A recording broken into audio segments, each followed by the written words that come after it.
Good morning. Welcome back to morning affairs. आज है 10 मार्च 2022 और 10 मार्च 2022 से जितने भी टॉप करंट अफेयर्स बनेंगे इम्पोर्टेंट, उसका इस वीडियो में आज हम डिस्कस करने वाले हैं। तो अंत तक बने रहिए हमारे साथ इस वीडियो में। अगर आपको वीडियो हेल्पफुल लगे, आपके एग्ज़ाम के पॉइंट ऑफ व्यू से अगर हमारी वीडियो आपको हेल्पफुल लगे तो हमारे वीडियो को लाइक करिए और हमारे चैनल को सब्सक्राइब करिएगा।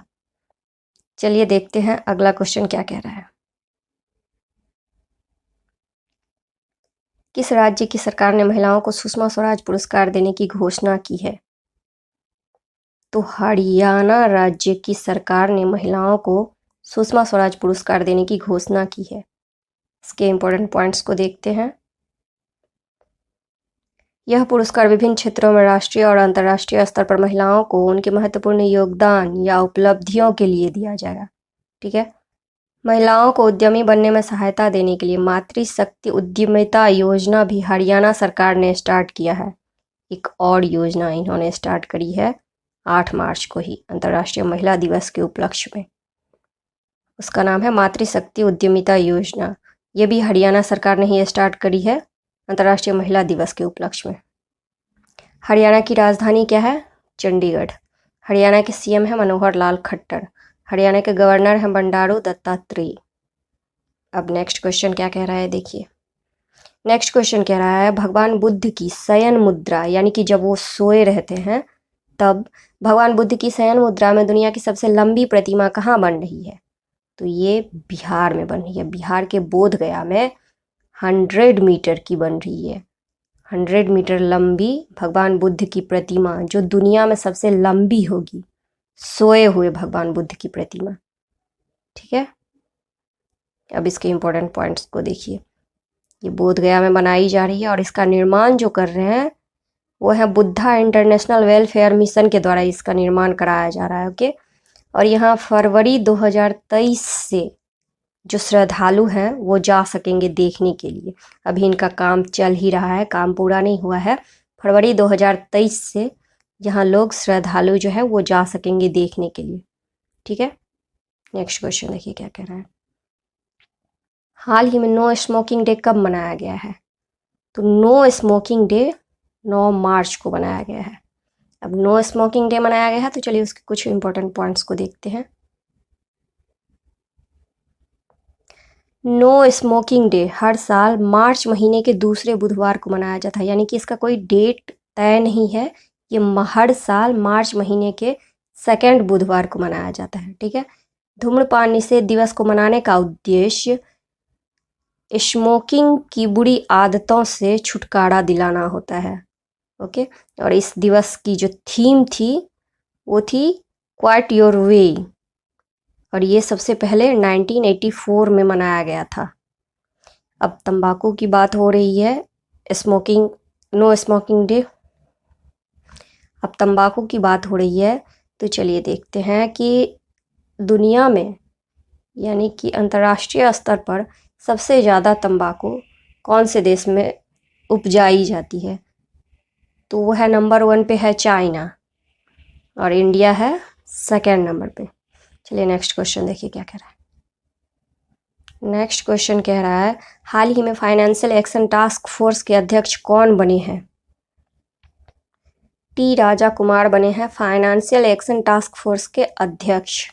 अब चलिए इसके इंपॉर्टेंट पॉइंट्स को देखते हैं। ये 1 जुलाई से पदभार संभालेंगे। अब नियुक्ति हुई है तो हाल फिलहाल में जो इम्पोर्टेंट क्वेश्चंस बनेंगे इससे, उसके बारे में एक बार रिवीजन कर लेते हैं। अभी हाल फिलहाल में यश राज फिल्म्स के सीईओ बने हैं Akshay Vidhani. LIC mutual fund के MD और CEO बने हैं TS रामकृष्णन। सेबी की पहली महिला प्रमुख बनी है माधवी पुरी बुच। मुंबई के नए पुलिस आयुक्त संजय कुमार पांडे बने हैं। भारतीय वायुसेना की पश्चिमी कमान के नए कमांडिंग इन चीफ बने हैं श्री कुमार प्रभाकरन। ओके। अब नेक्स्ट क्वेश्चन देखिए क्या कह रहा है। हाल ही में CDEC centre for development of advanced computing ने किस IIT में परम गंगा सुपर कंप्यूटर स्थापित किया है? तो ये किया है IIT रुड़की में। चलिए इसके कुछ इंपॉर्टेंट पॉइंट्स को देखते हैं। परम गंगा की सुपर कंप्यूटिंग क्षमता जो है वो होगा 1.66 पेटाफ्लॉप्स। चलिए नेक्स्ट क्वेश्चन देखिए क्या कह रहा है। पूसा कृषि विज्ञान मेला 2022 का उद्घाटन किसने किया? तो ये किया है नरेंद्र सिंह तोमर ने। अब नरेंद्र सिंह तोमर कौन है? नरेंद्र सिंह तोमर हैं केंद्रीय कृषि और किसान कल्याण मंत्री। इस मेले की थीम क्या थी? इस मेले की थीम थी तकनीकी ज्ञान से आत्मनिर्भर किसान। चलिए अब नेक्स्ट क्वेश्चन देखिए क्या कह रहा है। वैश्विक छात्र समुदाय को भारत में उच्च शिक्षा प्राप्त कराने के लिए स्टडी इन इंडिया SIII सम्मेलन 2022 का उद्घाटन कहाँ किया गया है? तो ये किया गया है ढाका में। अब ढाका में किया गया है तो इसके कुछ इंपॉर्टेंट पॉइंट्स को देखिए क्या क्या। शिक्षा मंत्रालय द्वारा स्टडी इन इंडिया परियोजना को 2018 से शुरू किया गया था। ठीक है, ये 2018 से स्टार्ट किया गया था। इस कार्यक्रम का उद्देश्य अंतर्राष्ट्रीय छात्रों को भारत में उच्च शिक्षा प्राप्त करने के लिए प्रोत्साहित करना है। ओके, अब बांग्लादेश की बात हो रही है तो बांग्लादेश की राजधानी क्या है? ढाका। बांग्लादेश की करेंसी है टका। बांग्लादेश के प्रधानमंत्री हैं शेख हसीना। बांग्लादेश के राष्ट्रपति हैं अब्दुल हामिद। हमारे गंगा नदी जो भारत की सबसे पवित्र नदियों में से एक है, उसको बांग्लादेश में पद्मा के नाम से जाना जाता है। बांग्लादेश का राष्ट्रीय खेल क्या है? कबड्डी।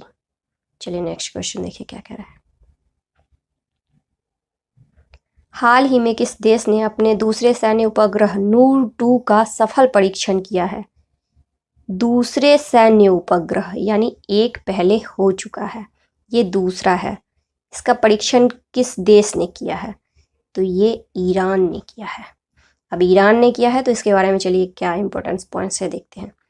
ईरान के Islamic revolutionary guide corps IRGC ने पृथ्वी से 500 किलोमीटर यानी कि 311 मील की ऊंचाई पर एक सैन्य उपग्रह नूर 2 को सफलतापूर्वक कक्षा में लॉन्च किया है।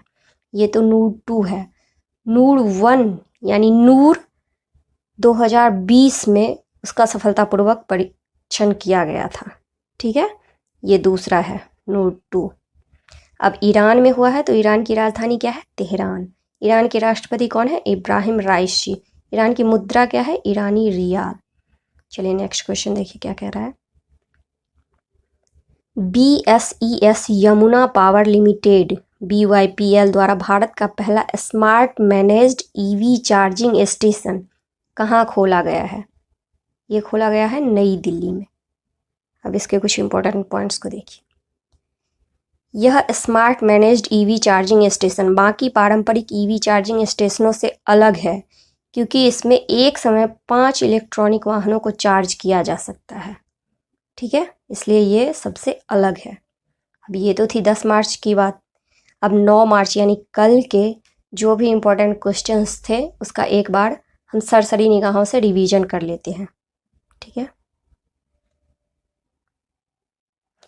हाल ही में किसने कपिल देव के 434 टेस्ट विकेटों का रिकॉर्ड तोड़ा है? R अश्विन ने। हाल ही में भारत प्रशांत सैन्य स्वास्थ्य विनिमय सम्मेलन का उद्घाटन किसने किया है? राजनाथ सिंह ने।